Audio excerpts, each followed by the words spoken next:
Hi, it's Michelle Tarrant from Nom Nom Paleo, and today I'm going to show you how to make comfort in a bowl. It's my pork and Napa cabbage soup, and it's a recipe that I've cribbed from my mom, who never gives me her recipes, but I kind of cobbled it together from stuff I remember back when I was a kid and stuff I know now about umami, because it's got some Napa cabbage in it, it's got pork in it, it's got dried shiitake mushrooms in it, so it's delicious. So grab a large pot and put it over medium heat and spoon in some of your favorite cooking fat. And when the fat is shimmering, toss in a diced onion and a sprinkle of salt. You're gonna saute the onions until they're softened, but don't go crazy. You don't have to wait till they're all caramelized or anything, because who has time for that? Then add your ground pork. You don't have to do pork. If you like turkey, go ahead and do ground turkey, but I like pork.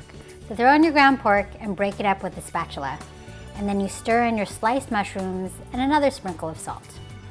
So for those of you who don't know, dried shiitake mushrooms are the best thing ever. So they come dried, but you soak them in a bowl for about half hour to an hour, and they become soft again. But these puppies have so much umami, you will be amazed, and they taste so much better than the fresh. So if you have some, you should throw them in your soup.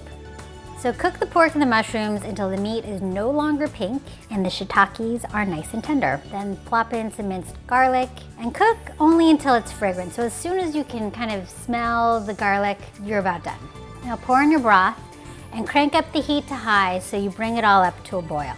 And this is when you dump in your vegetables. You dump in your Napa cabbage, your carrots and potato, and then you bring the soup back to a boil.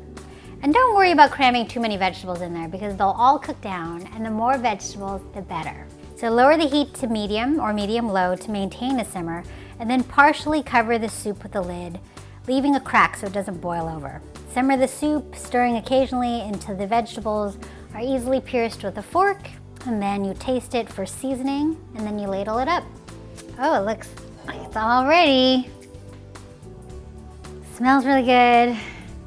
Now I just have to serve it. So you can garnish it however you like. I like to put scallions on it. You can put cilantro on it, unless you hate it. And there you have it, my pork and Napa cabbage soup. Comfort and umami in a bowl.